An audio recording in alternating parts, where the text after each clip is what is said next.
crossing the Nullarbor. You find us at the eastern edge of the Nullarbor in the town of Ceduna as we make our way to Penang for our first overnight stop. We've just left Ceduna, and according to Wikipedia at least, that is the start of the Nullarbor. However, there are still trees around us, and we'll be taking it super slow. The goal is Perth by Christmas, and we're actually going to try and treat the Nullarbor as not just a thing that needs to, that you need to get past, but as kind of a destination.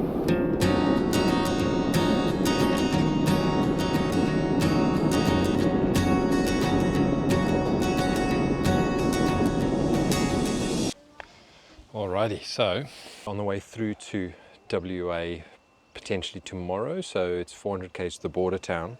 You need to pass through a quarantine station, and there's a bunch of fruit and veg that you are not permitted to take into the state. You're not allowed to take it in raw. So I've made a naughty list bake for the evening, and that's far more than we're going to actually end up eating tonight. But what it means is that once it's cooked, it means I can then package it up, take it into WA, and then just reheat it whenever I make dinner. So yeah, that's my naughty list bake.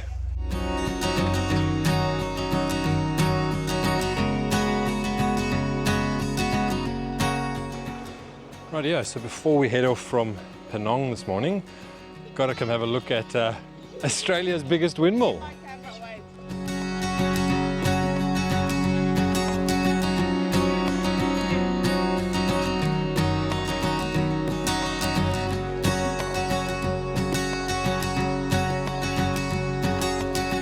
Crazy. That windmill is actually still pumping.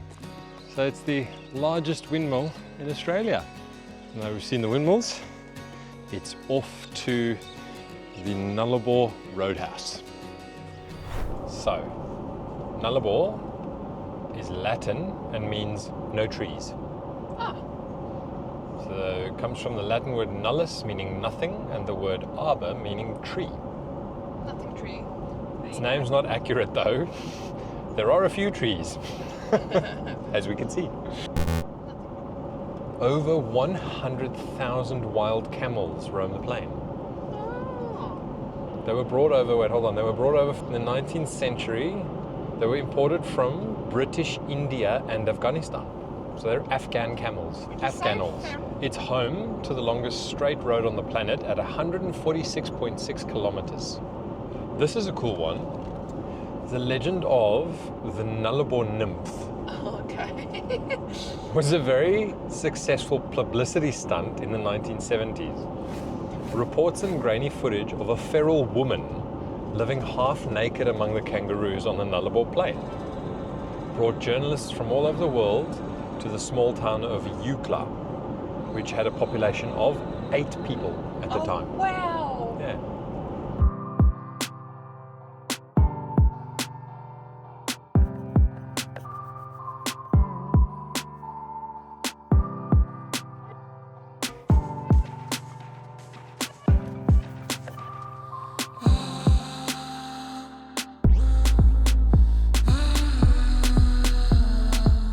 First major stop here along the Nullarbor is the Nullarbor Roadhouse.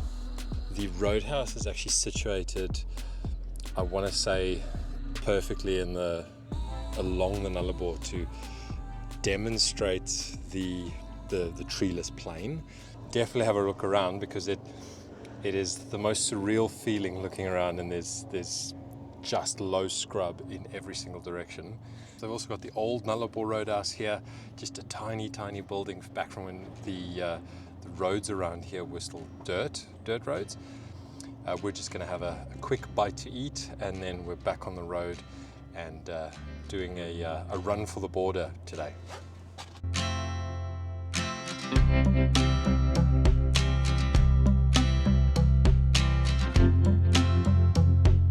So here we are at the Bunda Cliffs on the Nullarbor. So the Bunda Cliffs, basically you've got all of Australia to the north of you, It's not the southernmost point, and it's literally as the continental shelf that is Australia falls into the ocean. So there's signage all up and down here for whale watching, particularly down at Fowler Bay, which is back towards the start. Like Fraser, when it's whale season, so middle of the year, winter in Australia, you can actually do flights over the Australian Bight to go whale watching.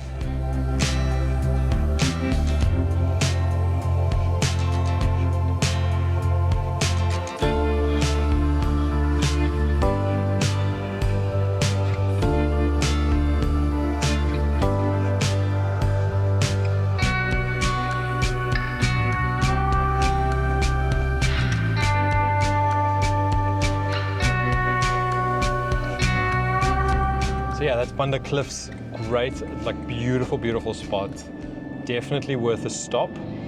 But as I said, you're not allowed to camp there anymore. So we're making our way further along the Nullarbor to find a suitable spot to camp for the night. So you find us just before the border between New South Wales and South Australia this evening.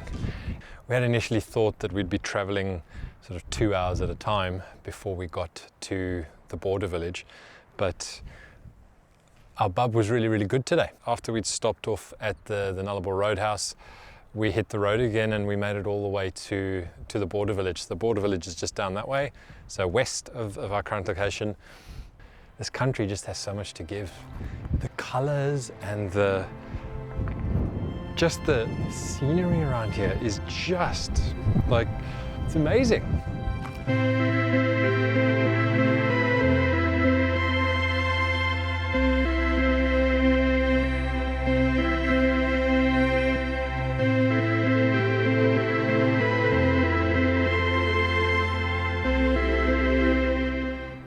I could probably spend a day here just looking at the scenery, but unfortunately my children probably wouldn't enjoy that too much.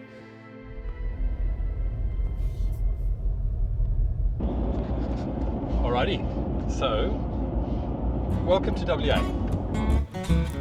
And as it turns out, the small town of Eucla has some tourist attractions, so we hit a small detour to go have a look. So as usual, I can't go past a good ruin. So these are the old telegraph station just outside Eucla, just near the coast in the dunes, just getting slowly eaten up by the dunes and the wind. So just taking a walk down to the Eucla jetty. So we just saw the ruins back there, the telegraph station ruins back there. And we're taking a little walk down here. So the telegraph station was pretty much the only thing that was here back then. I love this country. You drive along for thousands and thousands of kilometers and rock up in the middle of nowhere on the coast, and there's a jetty. It's over 100 years old and it's still standing. It's just crazy. The jetty was used to support mining activity, as it turns out. An old telegraph station that was used for a few years, communication back in the day, and then you've got the jetty down here to support the movement of goods.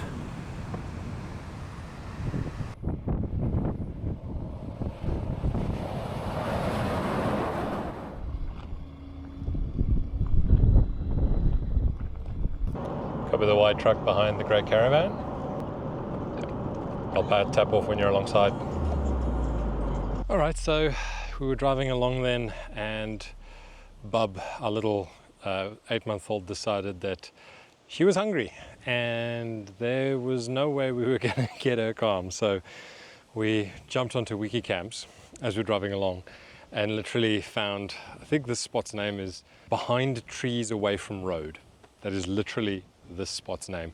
So we're just on 90 miles straight right now, and it's so boring.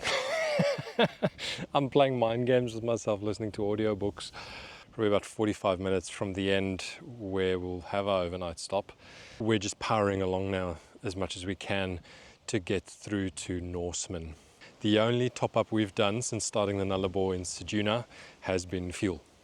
So we gave up some of our fruit and veg at the WA border, but other than that, we have not topped anything up. We've only used what we have on board in the caravan. So we'll go check if this baby's been fed and we'll get going.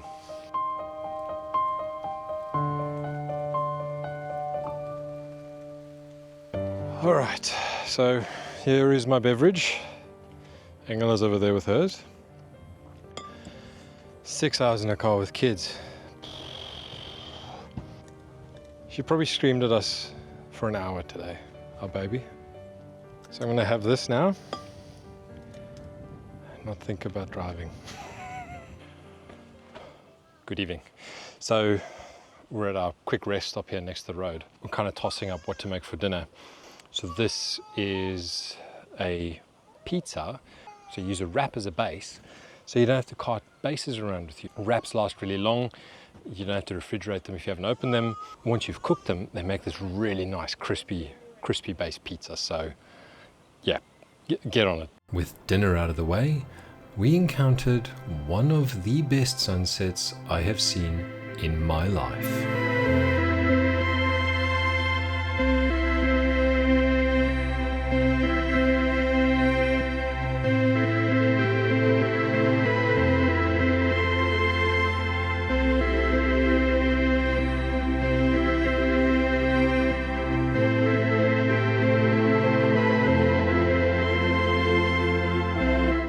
Now, despite being in the middle of nowhere, we decided that it was time that I got a bit of a trim.